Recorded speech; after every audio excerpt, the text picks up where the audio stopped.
Rescue Chronicles, Luc Sully Sullivan and the Magic Amulet by Lieutenant Dennis W. Sullivan, SFFD. Narrated by Nick Messina.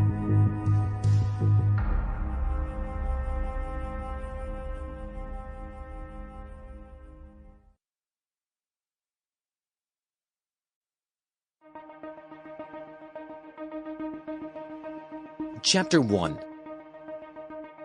From the weathered second-story deck behind the house, a thick frayed rope, a zip line, ran some 100 feet from a shaky anchor point, scarcely clearing a line of rose bushes, a picket fence, and a hedge at the back of Mrs. Martin's house.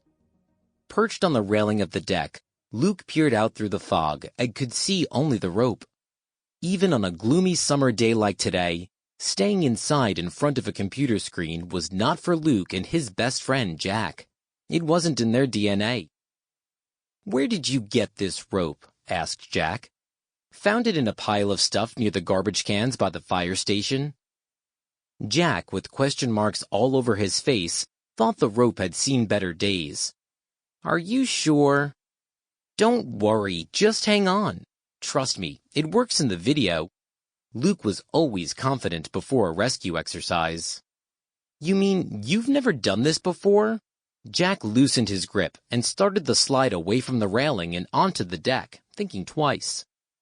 Luke took another appraising look at their zip-line setup. Maybe it wasn't exactly by the book, but it was close. That was good enough for him.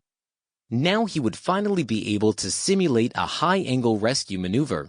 It would be cool to have that under his belt before summer vacation. He looked off into the foggy distance towards where Ocean Beach should be. Interesting perspective from here, he thought. How come I've never tried this before? Luke lived in the outer Sunset District of San Francisco, just south of Golden Gate Park. The fog was so dense you could hardly tell that summer vacation was only a week away. They did not call it June gloom for nothing. It seemed like sunshine never broke through.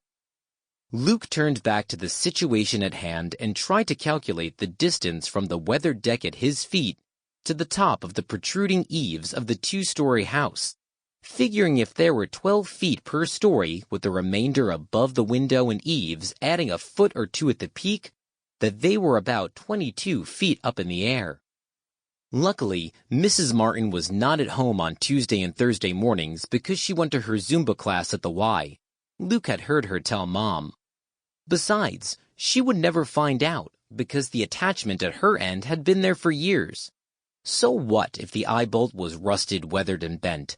It had survived probably 75 years since their two post-World War II houses had been built, Luke reasoned. That bolt still clung firmly to the back wall of the house. He had checked it himself.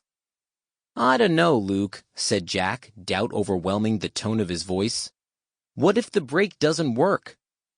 "Her kids were doing this before I could walk," said Luke. "They never got in trouble or hurt. Seriously." Luke checked his cell, swiping the screen to camera. "Jack, smile. Putting this out on Facebook, dude."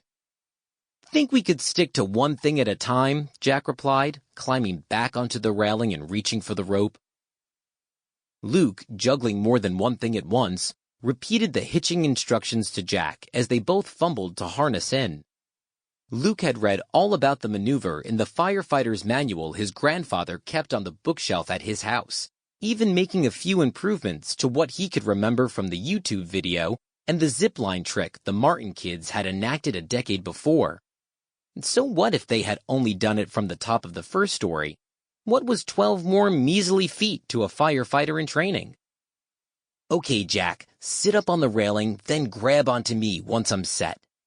Jack planted his rear end on the 2-inch by 6-inch fog-soaked railing, unaware of the flaking chips of paint stuck to his butt. Luke pulled down on the taut rope, then yanked up on the makeshift harness around his chest, bringing the two together. "Are you sure about this?" Jack repeated. "I can control the speed by gripping harder on the rope with Mom's gardening gloves."